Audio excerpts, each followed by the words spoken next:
Dr. Ruckman, in Revelation 13:15, where it talks about where he had given power to the life of the image of the beast. That image of the beast, is that Daniel's image? Is that what? Daniel's image? Would that be Daniel's image? Daniel's image? Yeah, the image of the beast. Oh, it could be. In Revelation chapter 13, there's this thing giving life to this beast. The verse he quoted is 15. Revelation 13:15. Now, as you get near the tribulation, what you find is the devil's a great counterfeiter. As you get near the tribulation, one of the ways you know you're getting near there is by reading a newspaper, watching a television set. And you watch all the counterfeit stuff begin to move in to get you off this, to get you on that. For example, one of the favorite terms used in all the newspaper stories is so-and-so's image. And to get your image, and to make sure they have a good image, a good image, a good image, a good image. Long about 45, see, Christian in America, they're stupid. They're not alert. They don't notice these things. Along about 45, you start to call presidents by three initials. FDR, JFK, see, and nobody even picked the thing up. Talked about the Ku Klux Klan at the KKK, and then they became the CIA, and the NRA, and the AFL. And all of a sudden, all these acronyms popped up with three letters on them. You know what they're getting you ready for? They're getting you ready for 666. And the people are asleep. You take, you people today, you've taken the number of the beast this week maybe 40 times. You haven't taken his mark, and since it's not attached to him yet, it won't damn you. But when you went through the counter and put your groceries over the counter, they had a 6 stars sitting there. When you put that thing over the counter, it went beep, beep. When you pick that thing up, it had the back of that thing a bunch of vertical bars and a code. And the first two were two thin lines, in the middle were two thin lines, the end were two thin lines, and there's no number on those lines. But if you kept buying enough junk, after a while, you'd find a 6 on a package, and you looked above it, there'd be two thin lines there. So what you've been buying there at that counter all week long and all year long is an item where the first number is 6, and the middle number is 6, and the last number is 6. But you take people, they just, stupid. They're so busy listening to Swindlin, MacArthur, and Schuller, they don't know what's going on. Have a nice day. 15. And he had power to give life to the image of the beast. The image of the beast should both speak and call as many who will not worship the image of the beast should be killed. Now he had power to give life to the image of the beast. That's real life. You say, well, the devil hadn't got power to give life. Yes, he does. You say, what about that thing back here in the Old Testament where Moses turned the dust into lice, and they said, this is the finger of God. The magicians couldn't counterfeit it. Yeah, but you see what they couldn't counterfeit was the original creation. The lice were made out of dust. That's Genesis 2. They could counterfeit the life. The devil get permission from God to activate a thing and give it life. How do you know that? Genesis 3, his seed, the devil's seed, he can give life. Shall bruise your heel. So what you have here is life given to an image. Now, if you want to see the foreview of that, you go to Disney World. And down in Disney World, here are all these pretty little statues standing around. And the Hall of the President, they'll stand there and speak like they have life. Of course, it's all mechanical. At Disney World, they've got everything but life.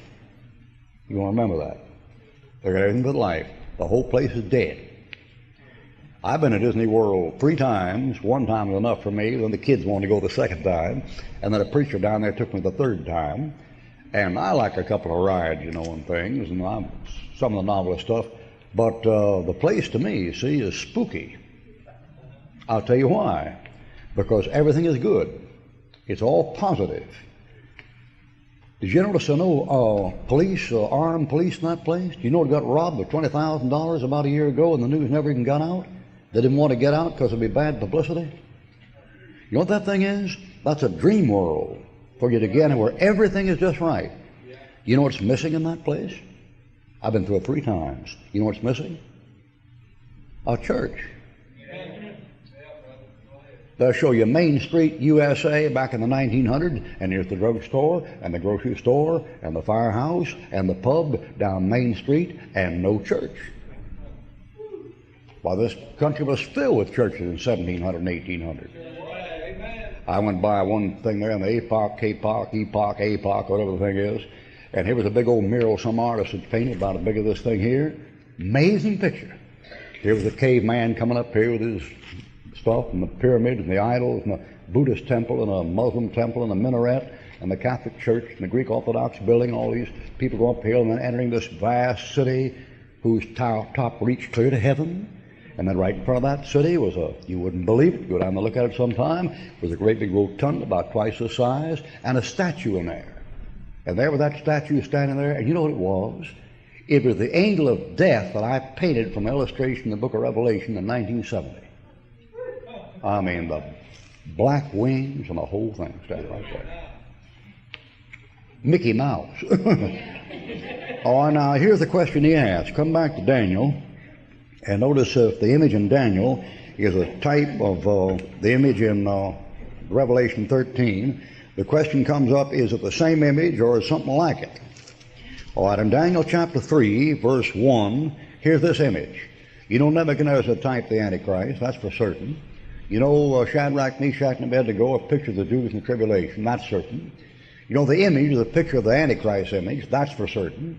And the two things you want to notice about it. Daniel chapter 3, verse 1. Nebuchadnezzar the king made an image of gold, whose height was 60 cubits, and the breadth thereof 6 cubits. Now you want to notice the measurements. It only has 2 measurements. There's only one object that has 2 measurements, that's a cylinder.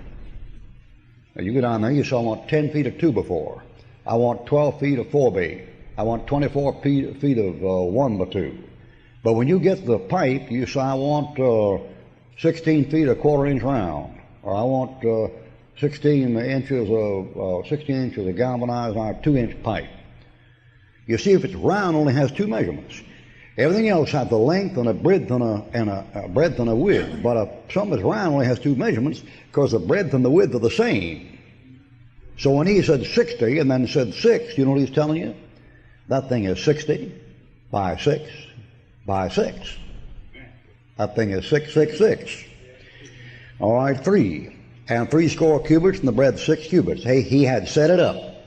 Now, if you get a pen or something and mark this thing, you'll find in verse 3, set up, verse 2, set up, verse 3 twice, set up, verse 5, set up. You mark that thing down to verse 7, it occurs in that paragraph 6 times. It says 6 times he set that thing up. I didn't know. Verse 5. At what time you hear the cornet 1, flute 2, harp 3, sackbut 4, psaltery 5, and dulcimer 6, and all kinds of music, bow down and worship thee and be Shadrach, Meshach, and Abednego. So you got 6 instruments there. You got 6 instruments on something set up 6 times that is 60 by 6 by 6. Now you couldn't possibly miss the connection. And the question is this the image? And if I was going to answer it, I'd say, no, it wouldn't be that exact image, but that image is certainly a type of it. It's certainly a type, and it will come alive. And it'll be probably some electronics and computerized stuff in it. Now, if you know what's going on in these universities, the bigger the belfry, the more room for the bats. But in these universities right now, including Washington, Oregon, they're just big a hellhole than any place else. What they're doing in biochemistry and the organic chemistry departments, they're fooling around with genes and chromosomes and RNA and DNA and bionomers and ribosomes and genetic chains and codes. And what they're trying to do is mix those things to join the plants to the animals so they can prove evolution, and join the animals to the men so they can prove evolution. And then the next step would be to join the man to the machine. As a consequence, you Christians who are naive and lazy and taken up with your wife and family and kids and job and tax instead of the Bible, you know what you've done? You spend time messing around with Star Wars and watching it, and here coming down the road is a man, just an ordinary man. And then right behind him comes a walking, talking animal, right behind him. And then right behind him comes a walking, talking machine.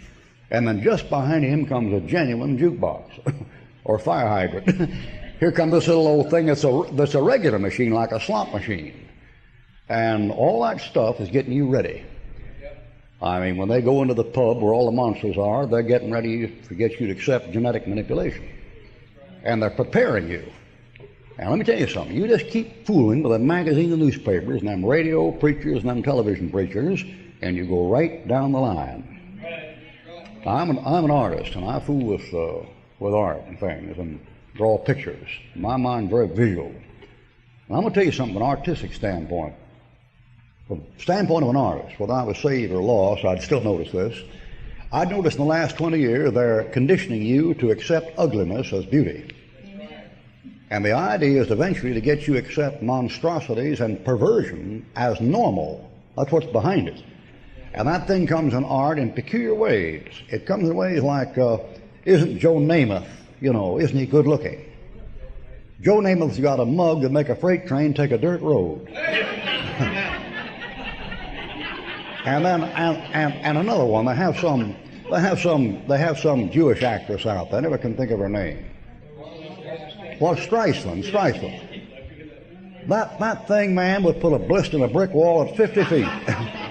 And these people people like John Lennon and Belushi and Ringo. What an ugly bunch of critters. What a bunch of homely mutts. I mean, you can't help it if you're made the way you're made. I know that. But you're not going to teach an artist to appreciate ugliness.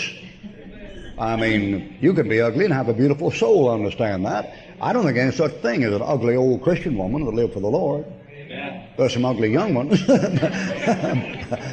But when a woman gets older, if the Lord's in her, he comes through her.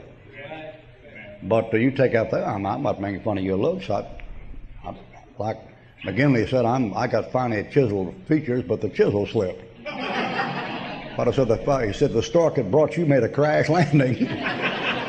These comedians said, I know who you are. I know who you are. If ever find a doctor deliver you, could sue him for malpractice. But you take all that stuff about the happy little monsters, and the little kiddies playing with the dinosaurs. They're getting you ready. All right, something else. Nothing like a Bible to clear up a college education.